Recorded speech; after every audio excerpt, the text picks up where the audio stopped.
Victoria, hay dos puntos de todas las notas que vi que me parecieron muy interesantes para dialogar con vos y más en esta nota. Que uno, por supuesto, es el cupo laboral trans. Vos sos activista trans y por los derechos que de una vez por todas tienen que estar en la sociedad. Pero también hay otro punto que me pareció bastante interesante que tiene que ver con la educación, que es la educación como base de todo. Primero quiero hablar del cupo, de esta lucha que finalmente se logró por un decreto presidencial, pero detrás de esta decisión de un presidente hay una lucha larguísima por parte de la comunidad, ¿no? Sí, yo estoy muy contenta con con la firma del decreto del cupo, que es el 721 de 2020. Y a mí personalmente no me cabe duda que el puntapié inicial para que ese decreto se firme este año fue lo sucedido en el Banco Nación, que sucedió gracias al activismo de muchas personas, entre ellas Diversidad Bancaria, que es una organización que se refiere al tema, y también la voluntad política de quien preside el Banco Nación, quien preside el secretario general de la Asociación Bancaria, y finalmente el apoyo del gobierno nacional, que en ese momento se manifestó con la presencia del ministro Cafiero. Sin duda, ese pequeño y gran cupo del 1% del Banco Nación, que es el banco que más sucursales tiene a lo largo y a lo ancho de nuestro país, fue el puntapié, desde mi punto de vista, para que se materialice en un decreto presidencial esta situación de urgencia, sobre todo en COVID, como seguramente vos ya manejás esa información. Hay entre un 70 y un 80% de la población trans, porque no tenemos estadísticas oficiales nacionales, que se dedican a la prostitución como única forma de subsistencia, y la población trans tiene un promedio de vida de 35 años, que es el promedio de vida más bajo en una población a nivel mundial, y que es un promedio de vida que el ser humano tenía en la Edad Media. Entonces, esto ya no lo podemos tomar como un problema de una comunidad en particular, sino como un problema social, porque las personas trans no vivimos aisladas en un termo, sino que vivimos y nos relacionamos con el contexto social, y yo creo que el COVID es algo que hoy nos pone más a la vista que nunca, que las relaciones personales son tan importantes para el conjunto de la sociedad, y personales, privadas, públicas y de cualquier tipo. Y las personas trans, si bien la ley de género, que es una bisagra importantísima para nuestra lucha y que, como vos bien lo dijiste, es el producto de años de militancia que también se materializan con una voluntad política en el año 2012, pero que vienen de larga data. Nuestro país tiene una historia realmente envidiable para muchos países, porque cuando sucede Stonewall en 1969, nuestro país inmediatamente se hace eco de esa lucha por los derechos de la diversidad con el Frente de Liberación Homosexual, y allí tenemos a figuras en ese frente que queda disuelto poco antes de lo que fue la última dictadura sangrienta y cívico-militar. Tenemos figuras en ese Frente de Liberación Homosexual como Néstor Perlonger, como Manuel Puig, que fue exiliado y que es reconocido a nivel mundial. Entonces, esa lucha que primero empezó por ese frente, se fue acrecentando, sobre todo con la vuelta de la democracia, en donde la democracia en el 83 no significó una vuelta democrática para las personas trans, y recién nos volvemos sujetas de derecho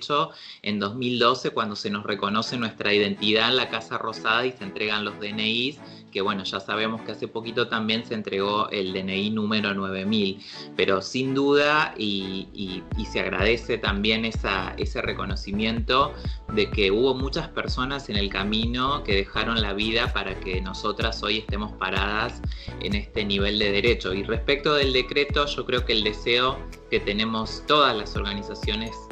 que militan y todas las personas que somos activistas es que se materialice en una ley. Ya hay en el Congreso varios proyectos de ley y bueno, es de manera urgente que se traten por todos estos datos de los que yo te estaba hablando. Aparte, Victoria, cuando uno habla de la incorporación de una persona trans en un trabajo, en este caso el tuyo en el banco, uno dice qué avance como sociedad, y en realidad muestra el retroceso que tenemos como sociedad, porque es una realidad, digo, es el avance para todo lo que ustedes vienen haciendo y lo que en realidad todos tenemos que hacer como sociedad para la inclusión, para la diversidad y el respeto, pero muestra de alguna forma lo atrasado que estamos como sociedad, que todavía hay cosas que no se aceptan, ¿no? Bueno, en realidad hace falta un cambio cultural que está ligado a la parte educativa y que seguro vos me vas a hacer una pregunta después al respecto, pero en principio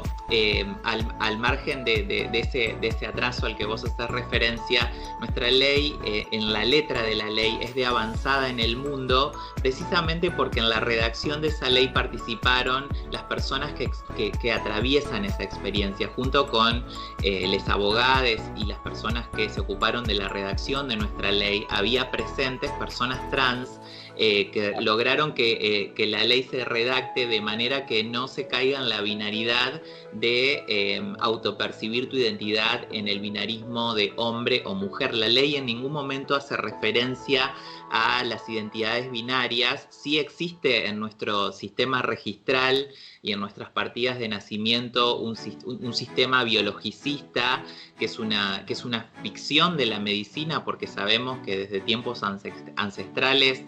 tanto biológica como médicamente, existen cuerpos que no cumplen esa forma binaria, por más que esa medicina moderna trató de construir, y de hecho construyó todo un conocimiento médico y jurídico que de alguna manera recorta el cuerpo en esas dos identidades. Hoy, gracias a filósofas de la talla de Judith Butler, que por supuesto se apoyan los conocimientos de Michel Foucault, sabemos que el género es una ficción, que es una construcción cultural y que de alguna manera todos tenemos un género que se va adquiriendo con la cultura y con nuestra socialización. Entonces, nuestra ley, al margen de los retrocesos que tienen que ver con la segunda parte que vamos a hablar, que es la educación y el trabajo, nuestra ley es de avanzada en el mundo porque fíjate que en Europa se está militando para que las leyes que permiten el cambio registral, el cambio de los papeles, no requieran una intervención médica. Y acá yo quiero hacer un punto porque yo soy traductora de inglés, además de ser profesora de nivel superior y tener un máster en estudios y políticas de género. Y antes de la ley de identidad de género, yo trabajaba desde mi casa y mi empleador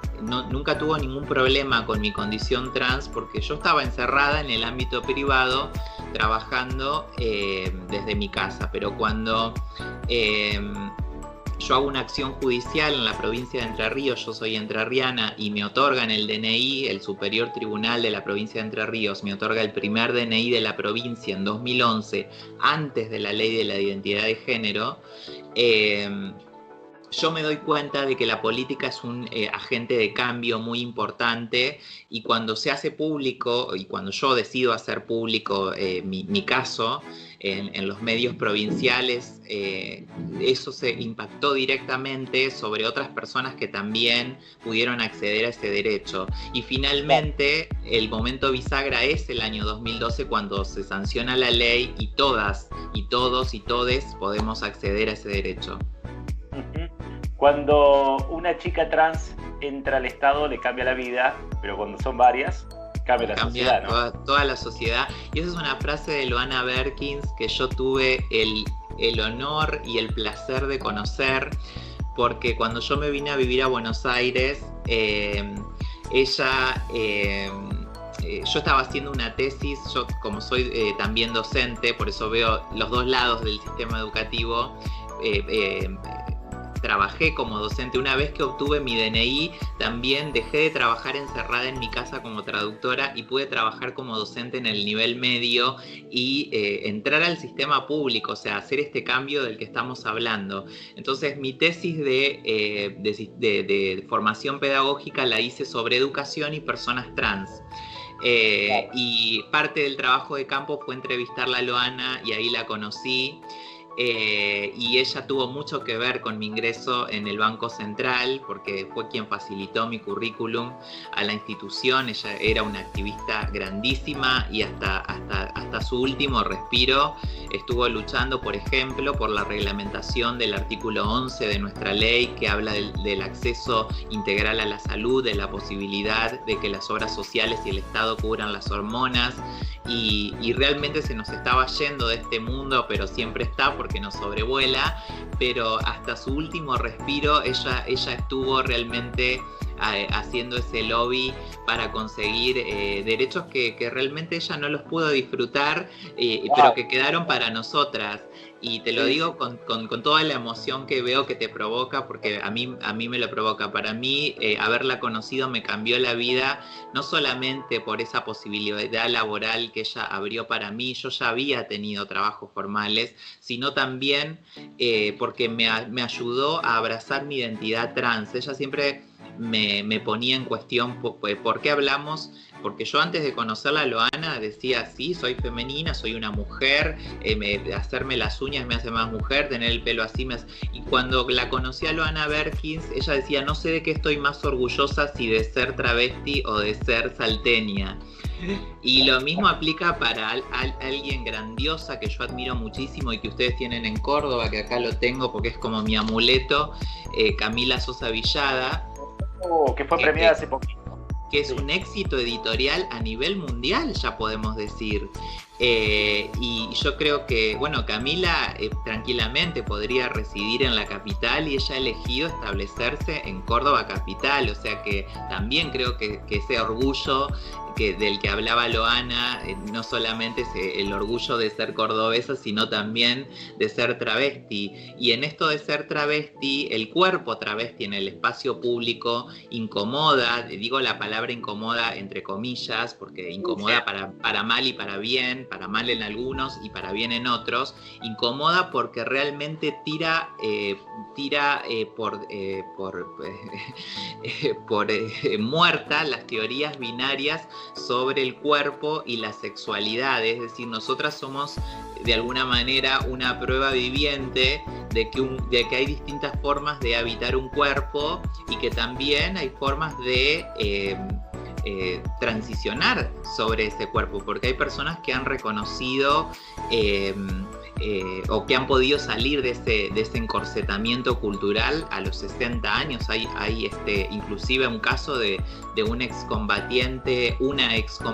de Malvinas que ahora se autopercibe como persona trans. Imagínate el sufrimiento de esa persona, que es un héroe para nuestra nación porque peleó por nuestro país, que recién en el siglo XXI haya podido sentirse bien socialmente consigo misma. Y esa frase que vos dijiste recién, Loana la usaba mucho e iba cambiando la institución. A veces decía cuando una travesti entra a una escuela, que la usaba mucho en el Mocha Celis, o cuando una institución del Estado, o es aplicable, digamos, a toda la sociedad.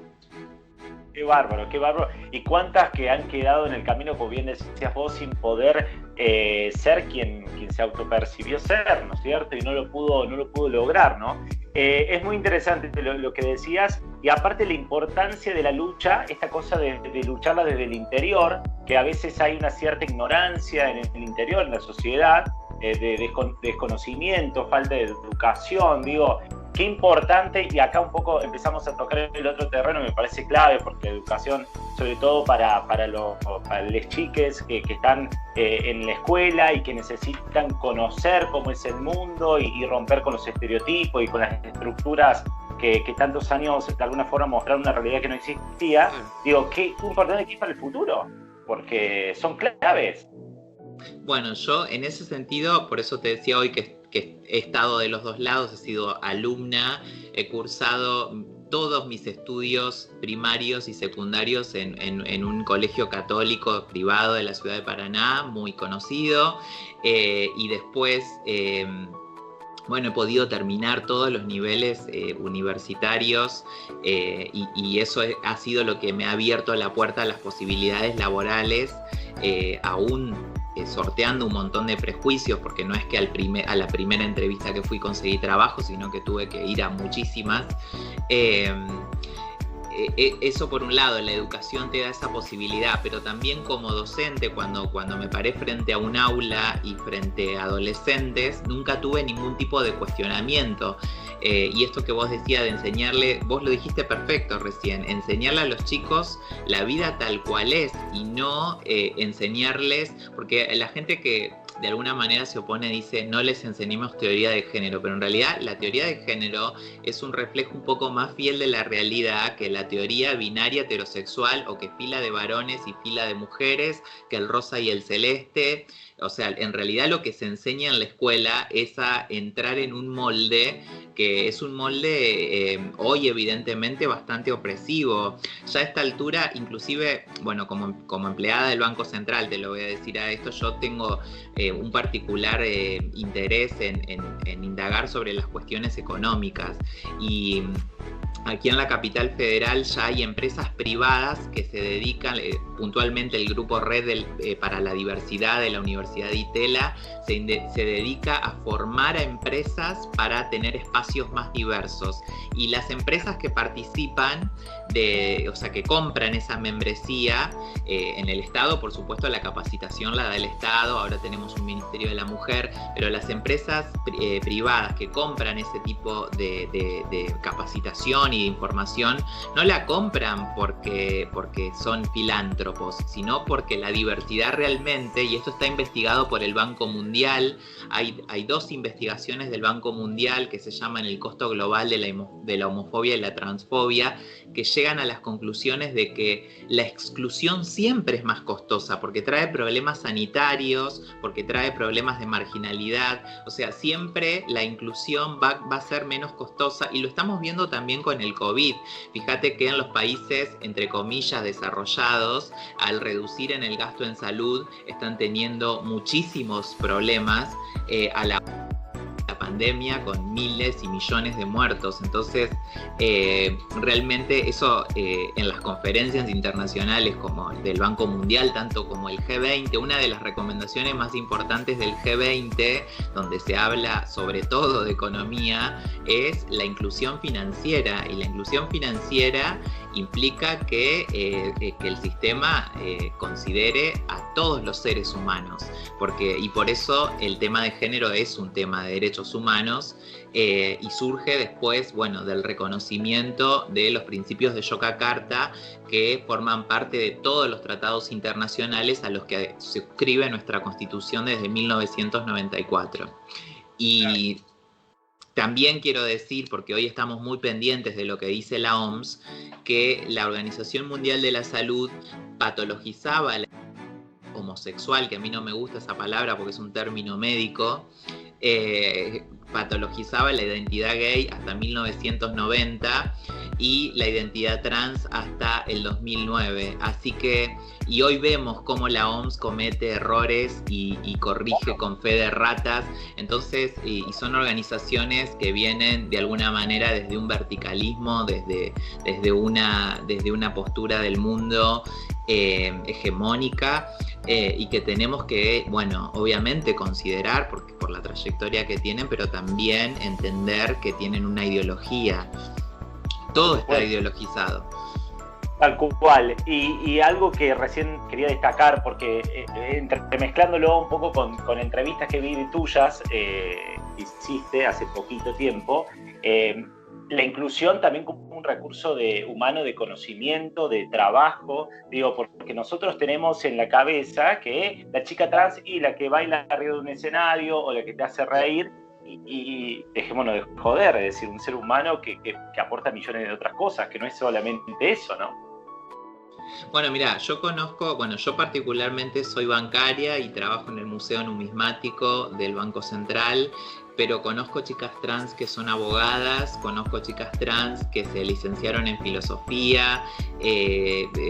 conozco chicas trans que se dedican a decoración de interiores, o sea, conozco chicas trans que estudian enfermería y que son realmente, a una persona trans, y esto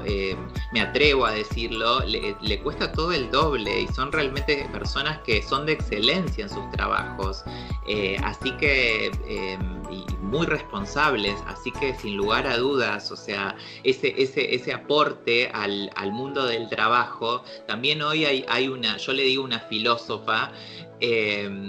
hace poquito en Rosario le dieron un doctorado honoris causa a Marlene Guayar, y ella se pregunta qué es trabajar hoy, y fíjate que una de las excusas que ponen los que están en contra del cupo laboral trans es el tema de la idoneidad. ¿Cómo le van a dar un trabajo si no son idóneas? Y hay algo en lo que también el COVID nos vino a demostrar, que nadie es totalmente idóneo en su trabajo. Yo siempre tengo, dos teorías. La primera es que cuando uno entra a un trabajo siempre hay algo que tiene que aprender, por más que sea recién recibido de la facultad, siempre cuando empezás en un trabajo hay cosas que empezás a aprender, o sea que ahí ya vas dejando de lado el tema de la idoneidad. Y segundo, fíjate que en el sistema educativo, y esto lo digo con conocimiento de causa por todos los colegas, amigos, familiares que tengo docentes, y porque soy también, y fui personal docente, todos los docentes se vieron ante el desafío de transmitir conocimiento a través de un programa que no sabían usar, o sea, no eran idóneos, y no por eso perdieron su trabajo. Así que la cuestión de la idoneidad es una forma más de negarse a ver la realidad y el aporte. Vos bien también lo dijiste la palabra clave, que es el conocimiento. Las personas trans generamos conocimiento sobre los cuerpos, sobre las leyes, sobre la medicina, sobre la ciencia moderna, desde nuestra perspectiva, y que de alguna manera podemos hacer un paralelo con la lucha del feminismo, la del transfeminismo, porque así como las mujeres no tenían acceso, lo primero que se hacía para que las mujeres se mantuvieran en el ámbito privado, procreando y realizando esa tarea de procrear, que hace un enorme aporte a la economía mundial y que no es remunerada, lo primero que se hacía desde el principio de los tiempos es negarle el acceso a la educación, es que esa mujer no sepa que estaba en una situación de desventaja. Y es lo mismo que pasa con nosotras, o sea, al negarnos, fíjate que muchas de esas chicas que caen en la prostitución son expulsadas de sus hogares cuando niñas, a los 13 años, y algunas hasta quizás no han terminado el nivel primario y son quizás analfabetas. Entonces ese derecho que se les está negando a estos seres humanos, a estas personas, realmente las pone en una condición de desventaja y hace tan necesario una discriminación afirmativa como es el cupo. Tal cual. Bueno, vos recién decías algo bastante interesante. Vos decías, las chicas trans sabemos, conocemos, tenemos conocimiento. Y digo, ¿y por qué no? Porque digo, no se dice de cualquier otra persona. Se supone que todos tenemos conocimiento, que todos tenemos aportes, que desconocemos un montón de cosas, que somos ignorantes en un montón de cosas. Y siempre tener que dar explicaciones. Me parece que eso es lo que tenemos que empezar a cambiar. En una de las notas vos hablabas de pedir permiso. Y es cierto, tienen que pedir permiso para un montón de cosas, hasta para el cambio de identidad, y eso me parece como fuerte, que en un mundo donde luchamos mucho por la libertad, todavía sigue existiendo, ¿no? Claro, yo sé a qué nota te referís. que es una nota en la que yo di una disertación a los ingresantes de la Facultad de Entre Ríos, y yo contaba que cuando yo tuve que ir a la facultad, que a mí me parecía brillante, por un lado, a veces digo, ¿por qué tengo yo antes de prepararme para esa charla, yo decía, ¿qué tengo yo para decirle a estos chicos de 18 años? Y después dije, sí, lo que tengo para decirles es que cuando yo tenía esa edad, cuando yo empecé a estudiar el traductorado de inglés y después el interpretariado, que ya había hecho mi cambio de género, tuve que pedir permiso, es decir, yo tímidamente avisé, bueno, mi identidad cambió, quiero continuar mejorando mi carrera de traductora a intérprete, que era un año más de cursado. Y la profesora que se encargaba de esas gestiones me dijo, lo voy a hablar con el decano, no me dijo, ok, vení divina. Y el decano, por supuesto, aceptó que yo fuera,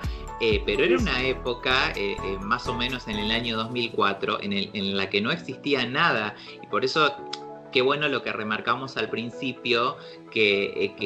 esta realidad que estamos hoy disfrutando, que por supuesto es perfectible como todo, está cimentada en la lucha de un montón de personas que han dejado realmente la vida, y a lo largo y a lo ancho de todo el país. Victoria, uno de los pilares fundamentales, lo destacaste vos y coincido, y es clave para todos, es la familia, ¿no? El hogar, que muchas veces al quedar excluida del hogar, de tu hogar, obviamente tenés que buscar recursos para poder sobrevivir, y ahí es cuando se empieza a complicar la vida, ¿no? Sí, yo creo que los tres pilares más importantes son la familia, la educación y el acceso al trabajo, pero la familia es la columna vertebral, porque y esto quiero que se entienda el concepto de familia como los afectos, porque hoy podemos pensar en la familia como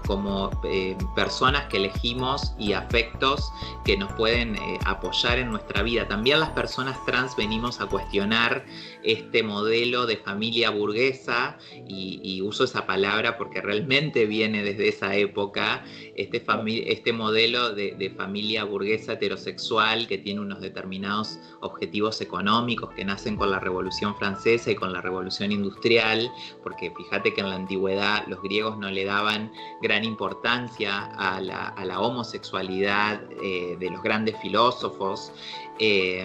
Entonces la familia es fundamental, pero fundamental son los afectos. Si es tu familia de origen, mucho mejor, porque entonces vos no tenés que verte privado, digamos, de las condiciones de vida digna. Si son tus padres, como me pasó en mi caso, a mis padres, que no voy a decir mi edad, pero que mis padres eran gente grande, y mi mamá tiene hoy más de 70 años, o sea que hace 20 años le costó mucho entender qué implicaba tener una hija trans, y lo que yo siempre veo, no solamente en mis padres, sino en los padres tanto de antes como de ahora, es que lo que le sucedía es que era el miedo a qué iba a pasar con ese hijo, a cómo se iba a integrar a la sociedad y a cómo la sociedad lo iba a pasar por la picadora de carne. Eso pasaba en la época de mis padres y sigue pasando hoy. Hoy, por suerte, hay infancias trans, gracias a la ley de identidad de género, que habla de los menores de edad, que da la posibilidad a que los padres puedan solicitar ese cambio registral para las niñeces trans, que mi generación no tuvo, pero que esta generación ya lo puede estar disfrutando, y que ya hay generaciones de padres jóvenes, de padres de más de 40, de 40 años para abajo, digamos, 40 o menores, por poner un número, digamos, que ya están entendiendo que de alguna manera sus hijos tienen derecho a elegir qué ropa se quieren poner, con qué juguetes quieren jugar, y que eso no tiene nada de malo, ni que afecta su calidad de persona. Sí, nosotras, las activistas, creo que de alguna manera, y en el caso de las que me rodean a mí y que yo considero mis amigas y muy queridas, trabajan incansablemente para que, quizás para algo que nosotras no lleguemos a ver, porque Loana lo decía mucho, lo verán nuestras nietas, entre comillas, nuestra sobrina, pero sí trabajamos para que esas infancias tengan que pelear con la menor cantidad de obstáculos posibles, es decir, que tengan condiciones de igualdad con otras personas. Y en esto te quiero decir que te doy un ejemplo muy sencillo. El año pasado, en 2019, festejamos por primera vez con un grupo de compañeros del colectivo LGTB el orgullo, en el Día del Orgullo en julio, porque se cumplían los 50 años de Stonewall en el Banco Central, y fue una revolución porque, sobre todo, no tanto por compañeros gays, porque la sexualidad gay de alguna manera inclusive se puede ver en la publicidad y en la televisión, ha trascendido un poco, sobre todo en las ciudades grandes, porque seamos sinceros, en los pueblos dos varones o dos mujeres de la mano todavía no se da, o por lo menos no en mi provincia, y me imagino que en las provincias, sobre todo las más alejadas a Buenos Aires, peor, pero que todavía existe ese prejuicio. Pero después de que celebramos ese Día del Orgullo, algo que a la gente le resultó inédito es ver identidades lesbianas adentro del Banco Central, además de identidades gays y trans. Bueno, a mí ya me conocen porque, bueno, como soy la primera y por ahora la única, entonces tengo una visibilidad particular. Pero les sorprendió eso. Entonces yo decía, esa chica que habló en el discurso cuando hicimos la presentación, realmente visibilizó a, imagínate cuánta cantidad, el Banco Central tiene aproximadamente 3.000 empleados o 2.800 más o menos, y imagínate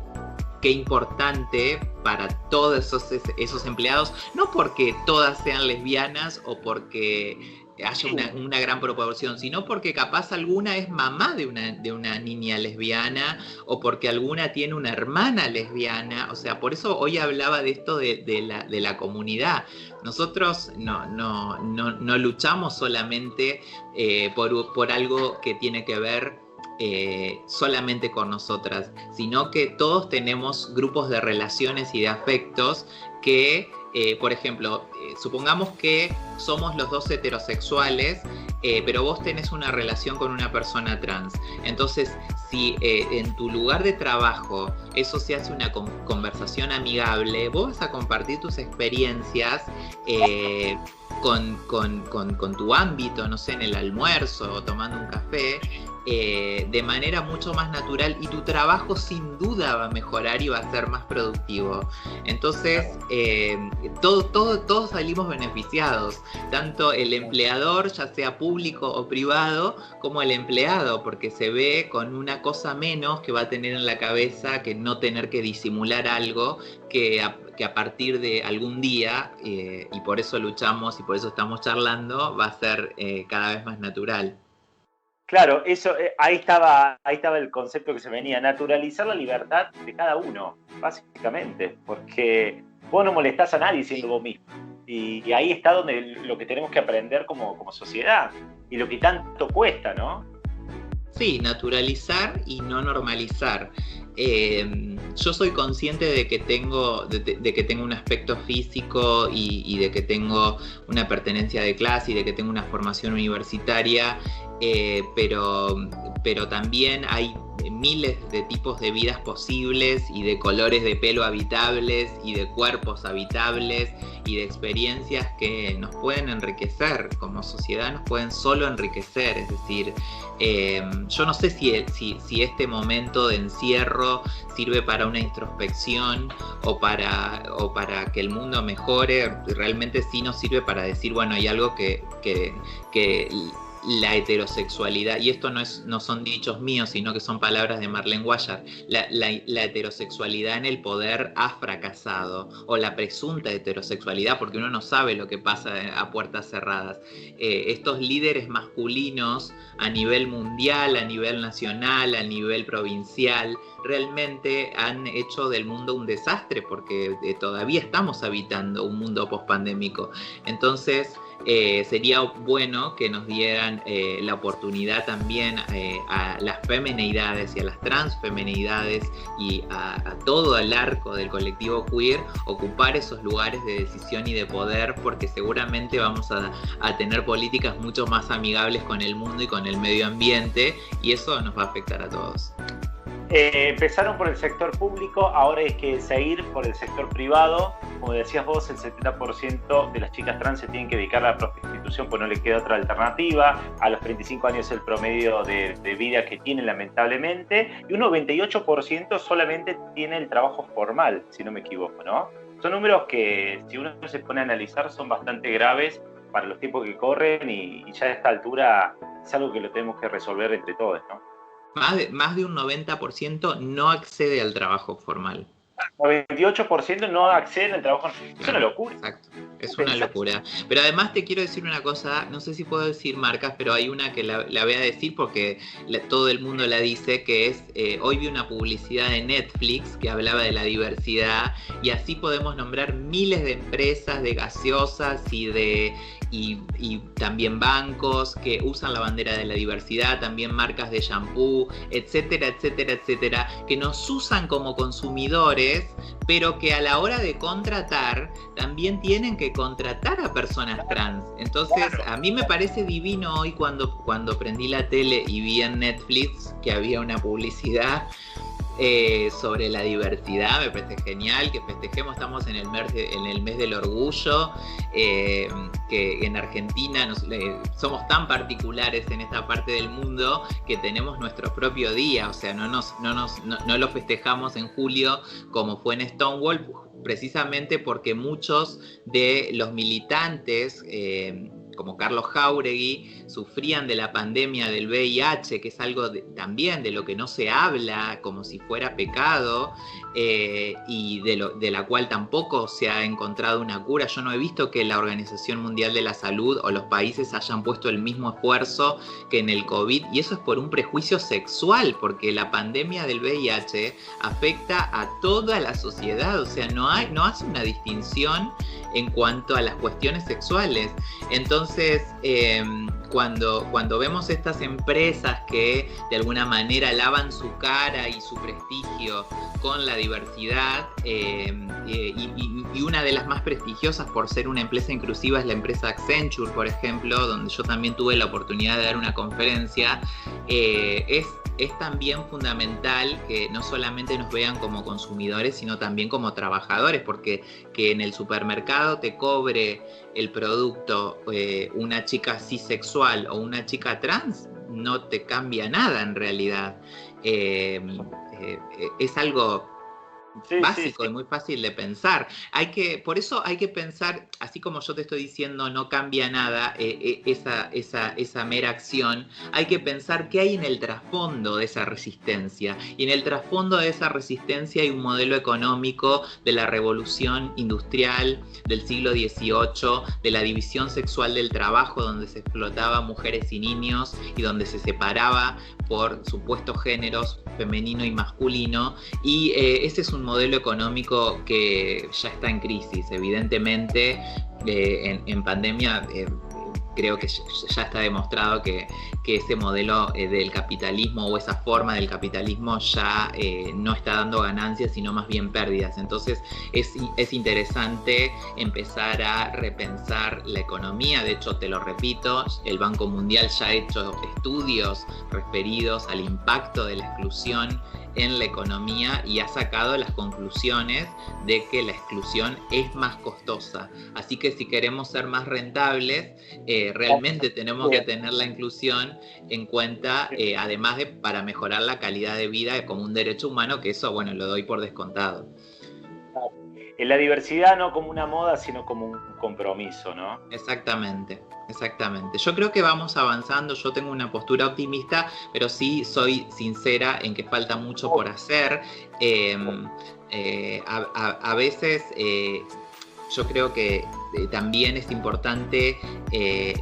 las que queremos y tenemos ganas de poner el cuerpo. A veces estamos súper agotadas de hacer un montón de cosas, pero sabemos que poner el cuerpo y tener un diálogo y acceder a un medio de comunicación, los medios de comunicación forman opinión, eso ya lo sabe todo el mundo, o sea, ya no vivimos en la década del 50, que veíamos iba a decir la marca, veíamos una gaseosa y la tomábamos, o sea, ya sabemos que los medios de comunicación existen por una cuestión comercial, entonces también esa cuestión que forma la cultura, como la forma el cine, como la forma la fotografía, el teatro, la literatura, y la literatura, y la vuelvo a nombrar a Camila, que es mi favorita y que es cordobesa.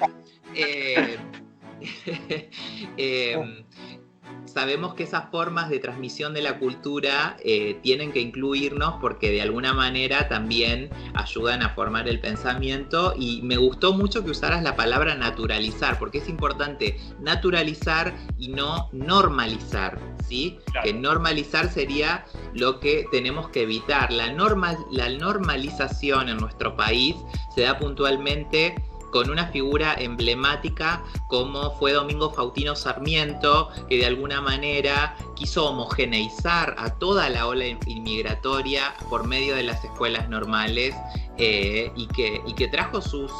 cosas a favor y sus cosas en contra, o sea, como el gran genocidio que hubo de la población americana, y ustedes en Córdoba lo saben muy bien, con